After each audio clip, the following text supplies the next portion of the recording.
Lift up your heart and praise. Lift up your hands and praise. Lift up your voice and praise. Hot Samayach, everybody. Are y'all enjoying this soggy Sukkot day? For all y'all on the video, it has been raining all evening yesterday, and I don't know about y'all, but I slept great last night. How'd y'all do? Yeah? Hard to tell? You was unconscious on? Yeah. it sang me lullabies all last night, and literally we had the best sleep that I've had all Sukkot last night. So are y'all enjoying being at the Feast of Sukkot? Isn't it great to be able to get around and be with Yahweh's people? Yes? Can y'all imagine that? All right, so this is a remembrance of when we're supposed to have been out in the wilderness with all of our people. Can y'all imagine just how great of a thing this was? It also really puts some things into perspective as to what our lives are like when we're not dwelling in booths. Wouldn't y'all agree? Amen. All right. So with thinking about us being gathered together as a people, I got a question for you. Do you consider yourselves Yisrael? Yes. Everybody, raise your hand. Did you put deodorant on? I mean, we're all at Sukkot. Good. Just so y'all know, everybody in the room raised their hands. So that's a very important thing, and we're going to come back to that, but I just wanted to make sure that we establish that parameter whenever we got started. So I'm going to do something a little bit different today that I don't normally do. I'm going to be speaking a little bit metaphorically whenever I'm looking at some things. So we're going to be looking at scriptural-based topics, but I'm going to overlay them in a way that you may have never considered before. Not to be confused with I'm about to spiritualize anything, because oftentimes spiritualize means spiritual lies, and it does away with the word of Elohim. That is not what I want to do. What I want to do is give you a different perspective on some stories that you may have read in the past and see if they apply. So are y'all good with that? Yeah. All right, let's get started. Let's turn over to Luke 15. We're going to be reading about a story that I'm sure you've read or heard of or seen super books on. Yeah, all the parents in here laugh because I watch them just as much as my kids. I love that show. But we're going to be reading about the Prodigal Son. All right, so it's going to start in verse 11. So we're going to be in Luke 15:11. That's going to be on page 1002 in the old ISR.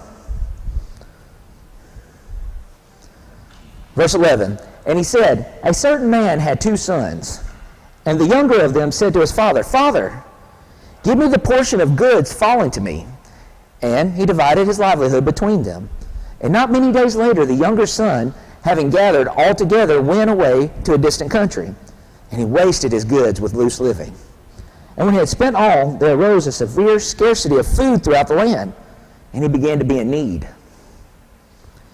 And he went and he joined himself to one of the citizens of the country, and he sent him to the fields to feed the pigs.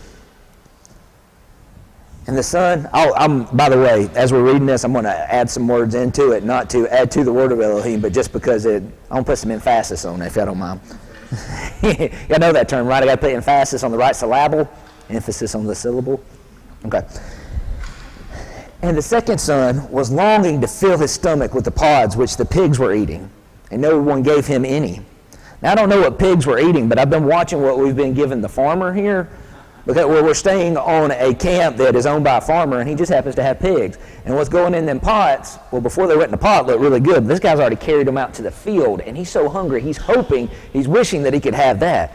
Can y'all imagine just how low this guy has gotten? He's went from a place where he had a tremendous amount of inheritance, where he had servants, where he had all kinds of things, to a point to where he's sitting there saying, man,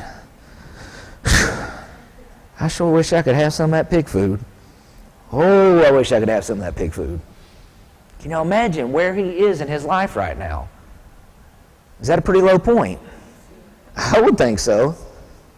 But something happens. He comes to himself. He just has an epiphany. He says, man, verse 17, and having come to himself, he said, man, my father's hired servants have bread enough, and they got enough to spare. Look at me, I'm out here and I'm perishing. I wish I could eat what the pigs have. I know what I'll do. I'll rise up and I'll go to my father, and I'll say, Father, I've sinned against you. I know I did wrong. I sinned against you, and I've sinned against the heavens. And I'm not even worthy to be called your son anymore. If you're willing, will you please just take me back and make me like one of your servants? Can you imagine the thought process behind that? Going from a place of prestige to going to a place where he thought he was all that, because he went over there and he spent half his dad's livelihood. Well, probably it was more a third, because we'll get into that in a second. But either way, he spent a fortune just like that. He didn't know how to handle it. So he went from way up here to way down here really quick. We oftentimes call that hitting rock bottom. And I'd say that boy got down in the muck and the mire really quick, literally and figuratively. What you would consider this, though, at least I would, is this is a time of massive repentance. Some people call this a conversion moment. And this guy's sitting there thinking, man, if I could return to my father, how much better could life be?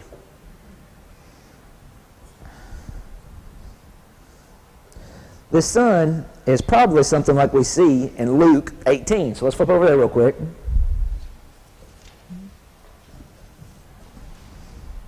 This conversion moment, not the son. The son is going through a conversion moment, but it's probably something similar to this. We're going to be on Luke 18, verse 10, and that's going to be on page 1006 in the old ISR. Verse 10 says, 2 men went up to the set-apart place to pray, the one a Pharisee and the other a tax collector. The Pharisee stood and began to pray with himself this way.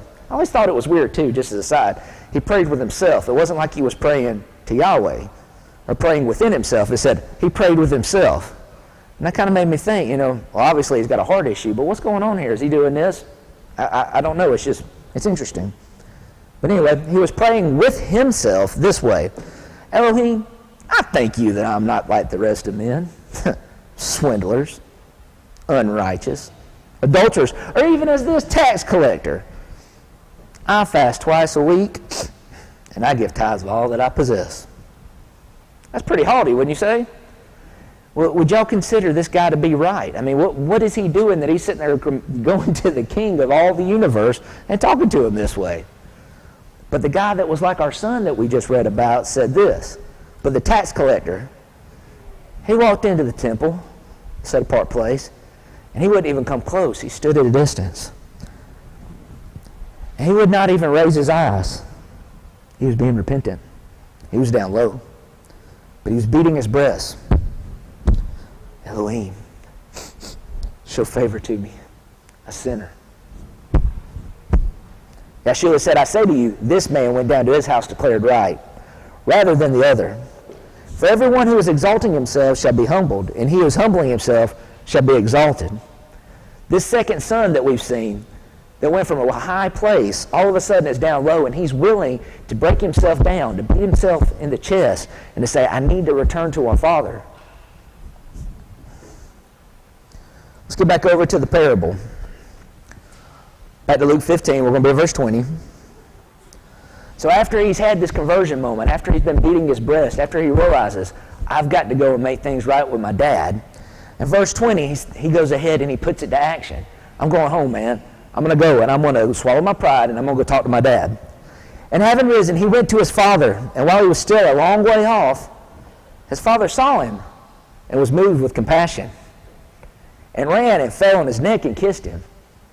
Can y'all imagine what this boy must have been going through in his mind? He's sitting over there about to throw himself on a sword, knowing that he deserves it.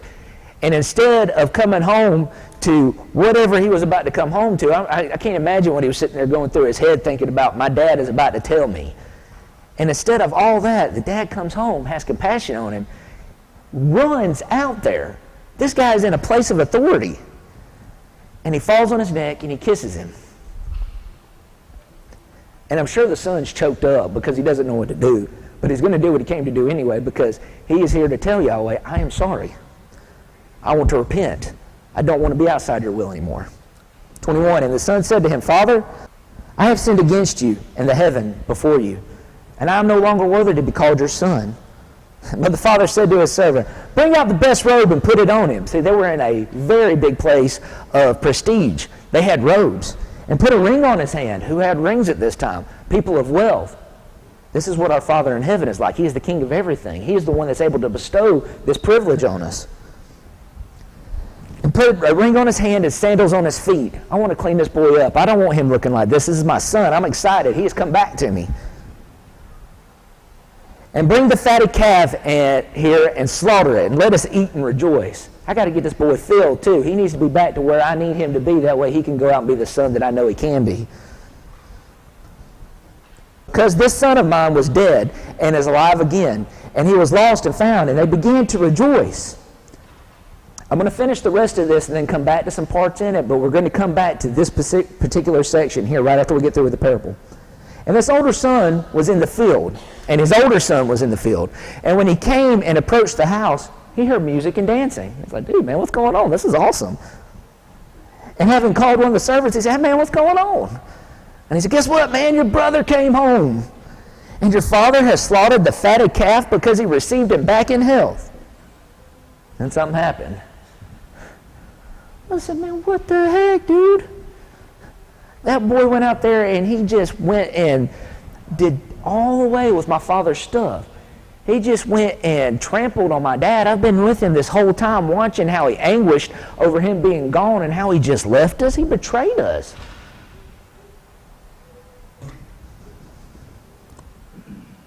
And he was wroth and would not go in. So his father came out and pleaded with him, said, come on, man, come on inside. And answering, he said to his father, I have been with you, and I have served you all these years. And that boy over there, he left you. He betrayed you.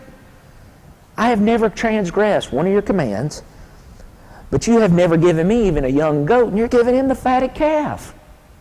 What does that mean? You didn't give me any of that stuff so I could rejoice with my friends. But when this son of yours, who has devoured your livelihood with whores, you slaughtered the fatted calf for him. Then he said to him, son, you are always with me, and all that I have is yours. And we had to rejoice and be glad, for your brother was dead and is alive, and was lost and found. I want to come back to the exchange with the first son, and let's focus on the second son, because oftentimes when we hear about this parable, that's the part that's looked at the most. And so let's think some about what it was like to be the second born. He went and he got all the stuff. He went out, and there's no telling what he did while he was out being wayward. But we do know that he took the portion that was given to him and he devoured it in loose living. And we don't even want to know. It's probably better that we don't know. But can you imagine what it felt like knowing that you had done all these atrocious things and how you had to have trampled on your Father in heaven, knowing better, and then you came home and instead of getting greeted with a whip, greeted with like 400 trained servants like Jacob coming home to Esau or who knows what, you got treated with the love and excitement of a dad being able to get his boy back home. Let's look over at Luke 15:4. Because Yeshua talks about this a little bit more about how, right before this, about how awesome it is whenever somebody turns away from their sinning. Because as we're looking at this, we're often talked about that the son that came home is what it was like for us when we turned and started repenting. Are y'all familiar with that? Yes. Okay, so in Luke 15:4, so just flip the page over from where we were in 1006 to 1002. 15:4. This is how Yahweh feels about us.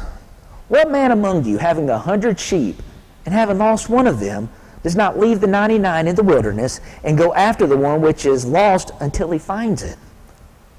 And having found it, he lays it on his shoulders, rejoicing.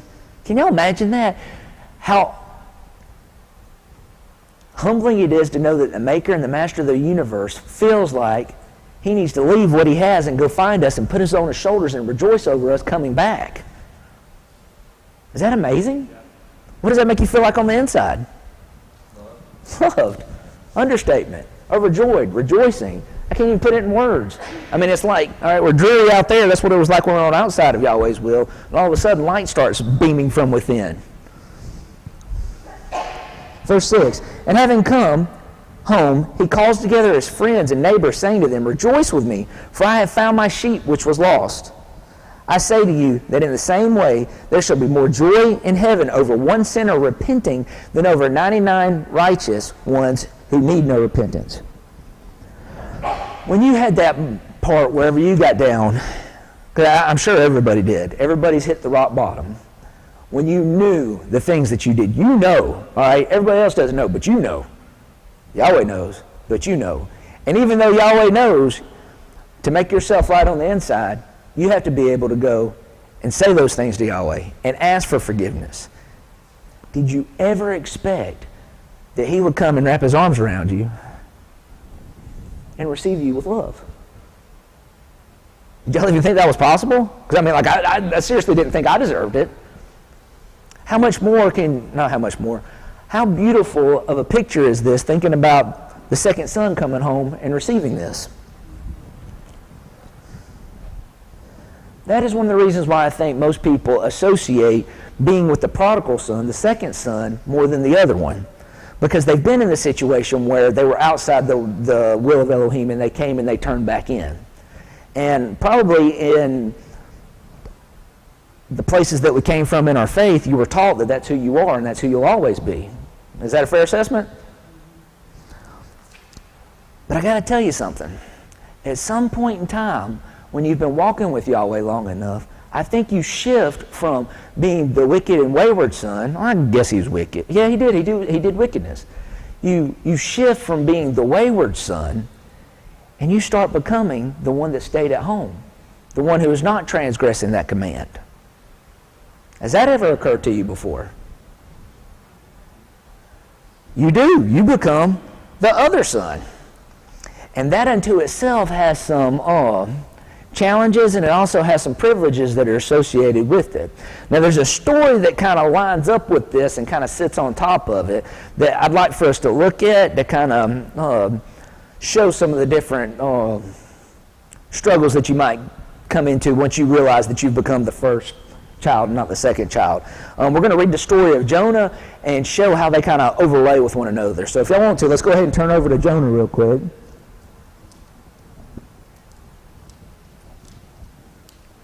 And Jonah's going to be on page 617. I'm going to paraphrase while we're doing this, chapters 1, 2, and 3, and then kind of go into chapter 4 more. But it starts there, and you can read it. It's not very long. But we will go ahead and read Jonah 1 through 3. Now, before I even start, would y'all say Jonah is the first child or the second child in the prodigal son? The first? Well, which one is it? Aha! Good job, Candace. Candace said they're both. Let's see. All right. And the word of Yahweh came to Jonah, son of Amittai, saying, Arise, go to Nineveh, the great city, and cry out against it, for their evils have come up before me. So, apparently, Jonah is in the will of Yahweh. Yahweh is talking directly to him, and he is giving him a command to go and do. So he had to have been doing something right beforehand, or else Yahweh wouldn't have picked him to go talk to, would he? Was he the firstborn or the secondborn? In this case, he was being the firstborn. Then verse 3 happens, and all of a sudden he becomes the secondborn. But Jonah rose to flee to Tarshish from the presence of Yahweh and went down to Yaffo and found a ship going to Tarshish. And he paid the fare and went down into it to go with them to Tarshish from the presence of Yahweh. So instead of doing the will of what Yahweh said, he decided, you know what, I know better. I'm going to go be wayward. And he literally ran from Yahweh. Now that didn't turn out too good for him. It didn't turn out good for him at all. Matter of fact, Jonah probably had more of a rock bottom than you and I will ever get to experience, because he didn't just hit it in his being, he also hit it at the bottom of the ocean. What happens at the end of chapter 1 is he gets out in the middle of the ocean, and all of a sudden there's this big, huge squall going on the outside. And everybody's like, what are we going to do? What's going on? They have no idea why this is coming upon them. And the sailors get out there and they cast lots, and it turns out that Jonah's the reason why this is happening. And they ask Jonah, what did you do? Where do you come from? Why is this happening? And he tells them, I'm a Hebrew. I'm running from Yahweh. Y'all go ahead and throw me in the water and this will be all right. Now, I'm sure there was a little bit more emotion involved with that. Probably a lot of fear, unless Yahweh said, guess what, Jonah? All right. See, when I discipline my children, I tell them what's about to come. I don't want them to get a surprise attack or anything. You know, I say, hey, we're going to get spanking. We're going to not be able to do this. We're not going to be able to do that. And I've often wondered, right before they cast the lot, she always say, guess what, Jonah? You're getting thrown in the middle of that water. You're going to have a timeout, buddy. And then something bad's going to happen. You just wait and see. And so he got to experience that, because part of the discipline process is the anticipation of the discipline. That helps really drive the thing home. So I wonder if Yahweh was sitting there saying, guess what, buddy? You about to get thrown in the water. So the guys throw him in the water, and all of a sudden the ocean gets calm. And Jonah says, whew. And about that time, a great fish comes over and swallows him. Now, I don't know what kind of fish it was. Sometimes people say it was a whale. I tend to not think that. If y'all ever go and Google a Goliath grouper, man, they're huge. And you can see where there is a diver sitting there right next to this Goliath grouper and the mouth on that thing, and it may just be that that's what it was. There could also have been, prehistoric creatures that were doing this. But either way, Jonah got swallowed by some sort of fish, and he got to hit rock bottom, because in chapter 2 he talks about, man, I went down to the depths, way down there, and he was in that belly for 3 days and 3 nights. All it was him and himself and his prayers to Yahweh, and he got to have an opportunity to have a repentant moment, just like the boy that was out there feeding the pigs. Can y'all imagine the smells inside of that? Yeah, right? I mean, I've been around a pig farm one time before, but I still can't imagine what it was like on the inside of a fish for 3 days. So he got disciplined. Chapter 3, he winds up getting vomited, or at the end of chapter 2, I think, he gets vomited out, and he gets told, I want you to go to Nineveh like I told you to, boy. Get over there and get it done. And so Jonah said, well, I guess I'll do it. I can do it. He might have not done that. He may have been like, all right, I'm going to do it, but I know what's going to happen. Yahweh's going to be patient with them, and I hope they don't turn. I really hope they don't turn, because Nineveh was a great city in the town of Assyria. And I don't know if y'all remember who Assyria is, but Assyria is one of the great civilizations that carried Israel off into captivity. So they were enemies of Israel, and Jonah didn't want them to repent. He really didn't want them to repent. So as he's going and he's preaching, he's hit rock bottom. So did he become the prodigal son now that he's back in the will of Yahweh by doing what he said? I'm waiting for you to answer, Candace, because you did real good last time. That's okay. He became the second son. He has gotten back in the will with Yahweh, and he is out and he's doing what Yahweh wanted him to. But there's something wrong here. All of a sudden, he flips from being the second son, being in the will, to kind of being the firstborn son. Jonah chapter 4, flip over to it. The very first verse says, but it greatly displeased Jonah, and he was grieved. Do y'all remember what happened when the firstborn son came home and he saw everybody was rejoicing? He was wroth. He was upset. What the heck? These people have been out there trampling you. They've been evil. It's so bad that you had to send me over here because you were going to destroy the city. And you're taking compassion on them. All of a sudden, they repented once they heard Jonah. They went and they fasted and they sat down in sackcloth and in ashes.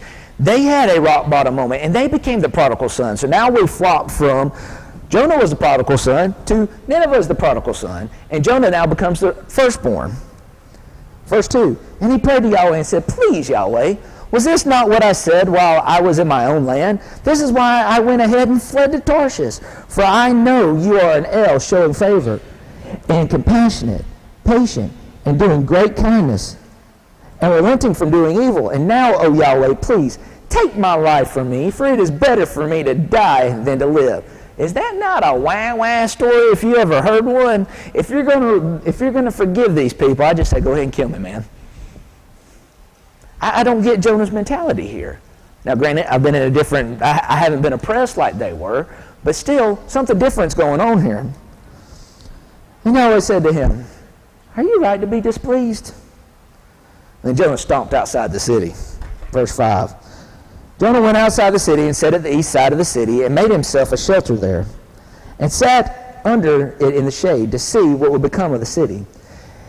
And Yahweh Elohim appointed a plant and made it come up over Jonah to be a shade for his head to deliver him from his discomfort. And Jonah greatly rejoiced over the plant.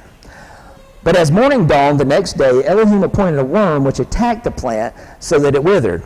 And it came to be when the sun came up that Elohim appointed a scorching east wind, and the sun smote on Jonah's head. I always thought that was funny.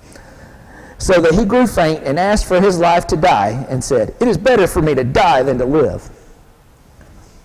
Something that I see that Jonah's kind of wrestling with, I think, is a parallel with something that I have felt in my walk in life when it came from where I came from, coming out of the church, into this type of walk. To begin with, I felt like the prodigal son. Now I'm back in line with Yahweh. But as that joy started to diminish some, all of a sudden I became a little bit wroth.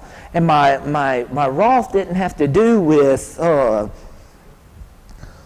peoples in general. It had to do with the establishment that I had come out of, that great city, that great establishment that was out there. And I was upset that I'd been lied to so much. And things like pagan holidays started grieving my being. Not that the unrighteousness shouldn't grieve my being, but literally when the time of year came along, I would get upset. And it would bother me to walk around people that were in that establishment still. What is that doing to our peace? What is that doing to the joy that we should be having now that we're back in line with Yahweh and He opened up His arms and brought us back into the fold? That's robbing ourselves. It's robbing Yahweh of the blessing that He just gave us. Is that not what Jonah's doing right here? All right? He got called to go tell all those people, repent. He got the Great Commission. Well, is it the Great Commission?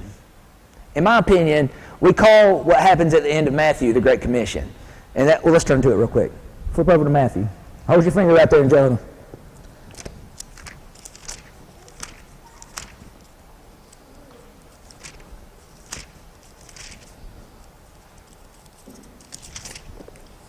It's going to be in Matthew 28, and we're going to be on 19 and 20. It's going to be page 954 in the old ISR. Actually, we'll go 18. So 28:18. And Yahshua came up and spoke to them, saying, "All authority has been given to me in heaven and on earth. Therefore, go and make taught ones of all the nations, immersing them in the name of the Father and the Son and the set-apart Spirit, teaching them to guard all that I have commanded you. And see, I am with you always until the end of the age." Amen. They call that the Great Commission, where we're told to go out and teach people and make them taught ones. But I'd say that's the second commission. The first commission is basically the first command. You shall love Yahweh with all your heart, with all your being, with all your might. That's the first thing that we have to do. We have to get back into the fold with Yahweh. We have to get back in His will and start doing things His way before we can start making other people's taught ones. That's our very, very, very first commission. And when we start seeing the things that we've been doing wrong, it makes us mad with ourselves and also makes us mad at other folks that had taught us to be wrong. And that's something that we have to overcome if we want to continue to be the firstborn, like we see in the prodigal son. So let's go back to Jonah real quick. And I think Yahweh is dealing with Jonah about this. Because what happens is as we are having people come out, when I say you get wroth, or at least when I got wroth, I didn't get wroth at the individual. I didn't get mad at the individual that came out. I was excited for them. I enjoyed talking to them. But then I would be reminded as those people came out of the things that I'd been lied to, because I was talking to them about the lies that they had to have experienced and the leaven that they had to get rid of. And that continued to affect my being. And that was whenever I was being like the first part of the firstborn. All right, so we are in verse 9 in Jonah. And Elohim said to Jonah, "Have you rightly become displeased over the plant?" And he said, "I have rightly become displeased, even to death." And Yahweh said, "You felt sorry for the plant for which you have not labored, nor made it grow, which came up in a night and perished in a night." Dude, you didn't do anything about this. This was me. Why are you wroth? This is the dad on the outside at the prodigal son. Why are you wroth? "And should I not pardon my son who came back to me? Should I not pardon Nineveh, the great city in which are more than 120,000 beings who have not known their right hand from their left hand, and much cattle That bitterness Jonah's had was something I've experienced in the past, which I just told y'all about. And if I'm not careful, as I continue to listen or think about those lies, and I don't get those things in check and realize that now that I am in the will of Yahweh, that I have been blessed, that I have been picked out of all those things, as well as y'all have been, that bitterness can continue to perpetuate. And as it perpetuates, it will grow on the inside of me and start eating me up. And that should not be done. That should not be done. We need to remember that we are precious, that Yahweh chose us out of all the peoples to be called out here and to be His remnant, to be His firstborn. That's a big deal. All right? And so this is the first time that I've really hearkened on we are the firstborn. Now, who agrees that we are the firstborn? Are you just raising your hands, or do you know why? And you know why. You're a pastor. Turn over to Exodus 22. Yes. All right. It's Exodus 4:22. And you shall say to Pharaoh, thus said Yahweh, Yisrael, my son, my firstborn. Y'all raised your hands earlier and said, well, Yisrael, right? Guess what? That makes us the firstborn. We are the one that stayed with Yahweh. We didn't go off and lose all of our stuff with loose living. We are now with Him, and we are the firstborn and entitled to the birthright. Do y'all know what the birthright is? It's pretty cool. The birthright is something that's given to the firstborn son. He gets an extra portion over all the siblings. So earlier I said that the prodigal son got half, but he didn't. He only got a third because the firstborn son actually got 2/3 of what happened. And if you'll remember, whenever he came back, the father said, all that I have is yours, man. You're with me. So by us all of a sudden making the mental shift of all of our stuff has been sent, and we're this wretched thing that just happened to come back and Yahweh wrapped His arms around us, is now we have treasure in heaven. Yahweh gave it to us because we're the firstborn sons. Do you see now how you're not just the one that came home that was wicked, that you have shifted from being that over to being His firstborn? Hallelujah.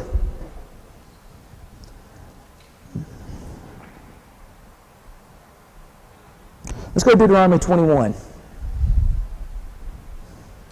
This is where it tells you what the firstborn is entitled to.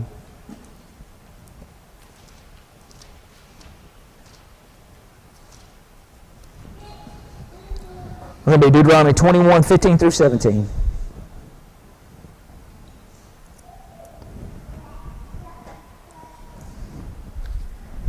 And that's on page 207.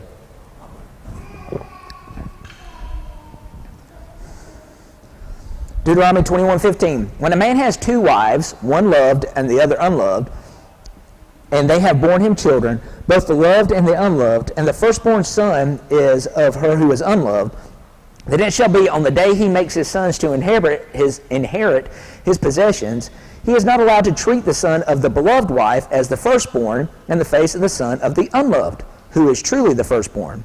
But he is to acknowledge the son of the unloved wife as the firstborn by giving him a double portion of all that he has, for he is the beginning of his strength. The right of the firstborn is his. Y'all, we get to have a double portion. We have become the firstborn by being joined to Yisrael and by being Yisrael. Let's flip over to Luke 15:31.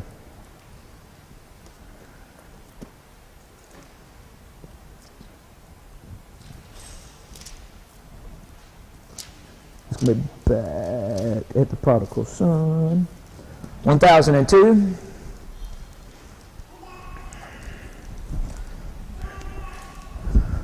Once you get rid of all that bitterness inside of you, once you realize what Yahweh's telling you, He says it right here. 15:31. Then He said to you, son, you are always with me. That unto itself ought to be a hallelujah. You're always with the Father. You didn't have to go off and come back anymore. My arms are just wrapped around you. Remember what the son said? I have served you this entire time. I mean, he got to hang out with his dad and do whatever his dad told him to versus doing other things and wishing he could feed himself with the pig slop. You are always with me, he said. But the next part he says, all that I have is yours. How do we know what it is that Yahweh is going to give us?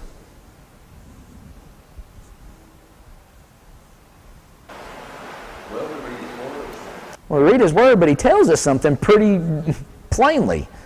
Right? Something that I like to do that is a little bit different. Is I like to read the blessings and the cursings just a little bit different. I'd like to do that with y'all if you don't mind. If y'all go ahead and turn over to Deuteronomy 28. What he tells us in the blessings is what it is that he is willing to give us. Okay?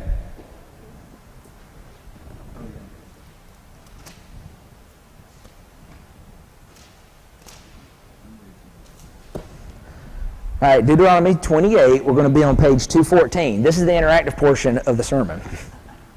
What we're going to do is we're going to read through the blessings, and we are going to augment. Now, I say augment because I'm not going to take away or add to the word Elohim. We're just going to augment it just a little bit. Everywhere where it says you're going to say me or I, depending on what makes sense in the sentence. So, for instance, in verse 1, I'll read it.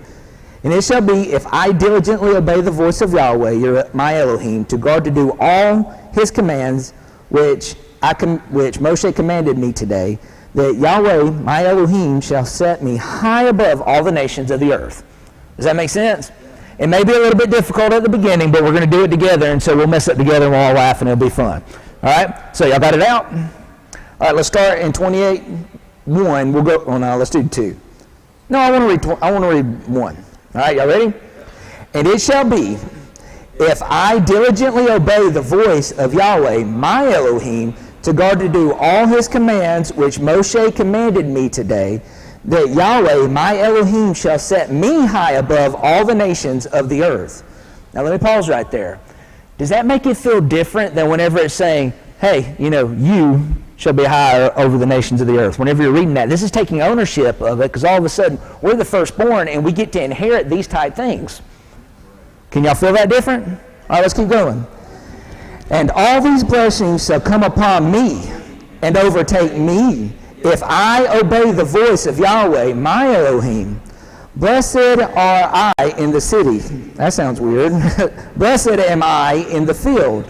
Blessed is the fruit of my body, and the fruit of my ground, and the fruit of my livestock, the increase of my cattle, and the offspring of my flocks. Blessed is my basket, and my kneading bowl. Blessed am I when I come in, and blessed am I when I go out. Yahweh causes my enemies who rise against me to be smitten before my face. They come out against me one way, and they flee before me 7 ways. Yahweh commands the blessing on me in my storehouse, and all to which might set my hand, and shall bless me in the land which Yahweh, my Elohim, is given me. Yahweh does establish me as a set-apart people to himself, as he swore to me, if I guard the commands of Yahweh, my Elohim, and walk in his ways, and all the peoples of the earth shall see the name of Yahweh is called upon me, and they shall be afraid of me. And Yahweh shall make me to have the plenty of what is good, in the fruit of my body, in the fruit of my livestock, and in the fruit of my ground, in the land of which Yahweh swore to my fathers to give me. Yahweh opens to me his good treasures, the heavens, to give the rain to my land in its season, and to bless all the work of my hand. And I shall lend to many nations, but I do not borrow. And Yahweh shall make me the head and not the tail, and I shall be only on top and not be beneath. If I obey the command of Yahweh, my Elohim, which Moshe commanded me today, to guard to do all, and do not turn aside from any of the words which Moshe commanded me today, right or left, to go after other mighty ones. Did that change that to you at all? Is that really cool? All right, y'all are the firstborn. Y'all really are the firstborn. Do away with that. You can remember what it felt like to have your conversion, because that gives you fuel. That helps you to be able to sympathize. That helps you to be able to know what people are going through. But as you you're already there. Y'all are the firstborn. Y'all are deserving of these things right here because you're willing to do what Yahweh said. You're willing to keep his commands. If you'll remember, that's what the son said, the firstborn son. He said, I've been serving you and I've not transgressed your commands. That is who we are. Do away with the anger inside of you. Do away with whatever it was that was making you wroth. Move into the rejoicing that Yahweh has given you and enter into his blessings. Yevrakeka Yahweh vayishmereka. Ya'ir Yahweh panavaleka vikaneka. Yasai Yahweh panavaleka v'yasem lecha shalom. Yahweh bless you and guard you. Yahweh make his face to shine upon you and show favor to you. Yahweh lift up his face upon you and give you perfect and complete peace.